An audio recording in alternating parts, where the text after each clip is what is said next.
is Shadow. She is a swallowtail kite, and she should look like this, with the big forked tail. But because of how we have to do her in the wintertime, she beats and bangs until her tail breaks. But it'll grow back. It's just hair. It's just feathers. It'll grow back. So, she is not native to West Virginia, so what in the world is she doing here? Excellent question, which makes me want to go back and talk about raptors for just a second. Raptors in general have small nests, comparatively speaking, for the birds that you get. How many of you all have brothers and sisters? How many of you all have been stuck in the back seat of the car with said brother or sister saying, "Don't touch me, he's leaning on me, stop kicking the seat"? Okay. Does any of this sound familiar, parents? Yeah, I thought so. Okay, we're good.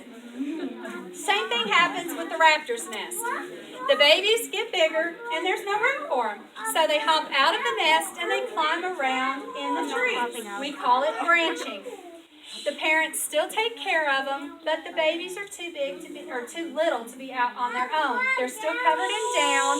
They can't fend for themselves, but the parents do still bring them food. Shadow here is normally found Charleston, South Carolina, and points southward all along the coast, along the Gulf Coast. We think what happened is somebody saw her doing the branching, decided she was orphaned, and she would make an excellent pet. It is against the law to have any of these guys as pets. They are not pets, they are wild birds, and they need to be left there. So this person brought the bird home. Now, of all the birds that we have, Shadow is probably the hardest to take care of. And that's because of what she eats, how she eats, and the kind of temperature that she likes. When they got her home to West Virginia, they tried to take care of her, decided she was too much work, and they turned her loose, thinking that she would be a bird and fly back wherever she came from. She didn't know how to hunt. The time of year they turned her loose, there's not her kind of food out. She nearly starved to death.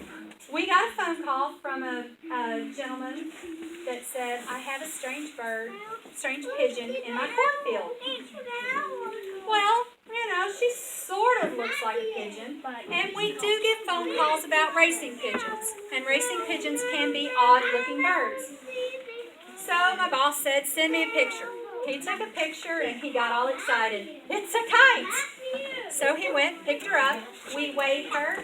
She should ordinarily weigh about a pound, give or take an ounce or two. She weighed 6.5 ounces when we got her. She was skin and bones. She was starving. Now, why do we still have her? We have her because we called South Carolina Raptor Center and said, "We've got this bird. We want to bring it back down to you because, you're South Carolina. You should be able to take care of these guys." They said, "We don't have any luck with them. They die. You keep her." That was almost 4 years ago. We still have her. We have had to learn what to feed her, how to treat her.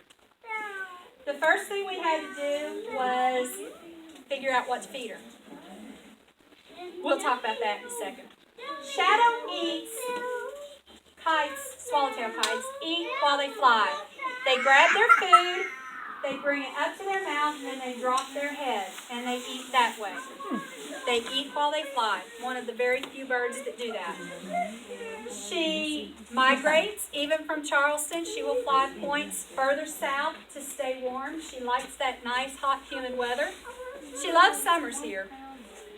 She also eats soft-bodied things. She eats your lizards, your newts, your salamanders, snakes, tree frogs, dragonflies. She loves cicadas. We were bringing them in by the boxful for her. She loved them. So, what do we feed her? Can't find those things here now. Well, we did feed her cicadas, but we don't have cicadas now in the middle of winter. So what we feed her are mice. But the staff all had to learn how to fix the mice so that she could eat them. Her bill is not meant to rip and tear like the hawks and the owls. She has what I call a soft bill. If she was to bite me, she might leave a little mark, but it's not really going to hurt. She just doesn't have that kind of beak. She eats lizards, snakes. We feed her, I did that already. We feed her mice. We have to, or had to, skin them, cut them into small pieces. Keep in mind, this is a mouse we're skinning. A mouse. Mouse. Skin it, cut it into small pieces, and hand feed her when we first got her. Then we moved up to skinning and cutting up into small pieces, and she would eat on her own. Then it was just skinning the mouse. Didn't have to cut it up. She figured it out. Finally, within the last year, we've gotten to where all we have to do is just cut the mouse open a little bit, and she does the rest of it. Thank goodness. She has had to learn to eat while perched. She's had to deal with cooler temperatures. Now, that being said, in her flight cage, we have a heating lamp. We turn it on when the temperature drops between 40 and 50. And you'll see her sitting right under it. When she gets too hot, she'll just scoot over on her perch. It gets cold again, she scoots back to the heat lamp.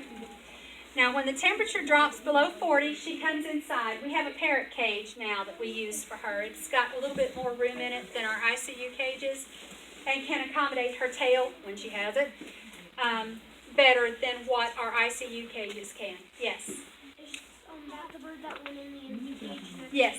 No, oh, no.